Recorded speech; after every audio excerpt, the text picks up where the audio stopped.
ഭാഷ, ജാതി, ദേശം തുടങ്ങിയ ഭിന്നതകളും തർക്കങ്ങളും ഒഴിവാക്കി ഹിന്ദു സമൂഹം ഒന്നിക്കണമെന്ന് RSS സർസംഘചാലക് ഡോക്ടർ മോഹൻ ഭാഗവത്. ഹൈന്ദവ സമൂഹം ഒന്നിക്കേണ്ടത് സാമൂഹ്യ പുരോഗതിക്ക് അനിവാര്യമാണെന്നും അദ്ദേഹം വ്യക്തമാക്കി.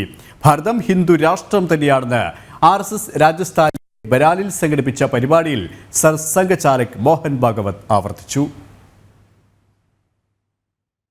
പൂർവികർ ജനിച്ചു മരിച്ച മണ്ണാണ് ഭാരതം. ഹിന്ദു എന്ന പേര് പിന്നീട് വന്നതാണെങ്കിലും ഭാരതത്തിലെ എല്ലാ വിഭാഗം ജനങ്ങളും ഹിന്ദുക്കൾ തന്നെയാണെന്ന് RSS സർസംഘചാലക് മോഹൻ ഭാഗവത് വ്യക്തമാക്കി.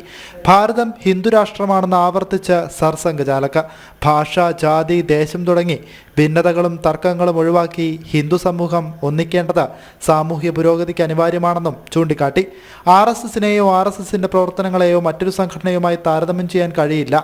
RSS കേവലം ഒരു സംഘടന മാത്രമല്ലെന്നും വ്യക്തിവികാസത്തിനുള്ള ചിന്താരീതി കൂടിയാണെന്നും അദ്ദേഹം സൂചിപ്പിച്ചു. നേതൃത്വത്തിൽ നിന്ന് ആശയങ്ങൾ സ്വയം സേവകരിലേക്കും അവിടെ നിന്നും കുടുംബങ്ങളിലേക്ക് കൈമാറുന്ന രീതിയാണ് RSSനുള്ളതെന്നും രാജസ്ഥാനിൽ നടന്ന ഒരു ചടങ്ങിൽ സർസംഘചാലക് വ്യക്തമാക്കി.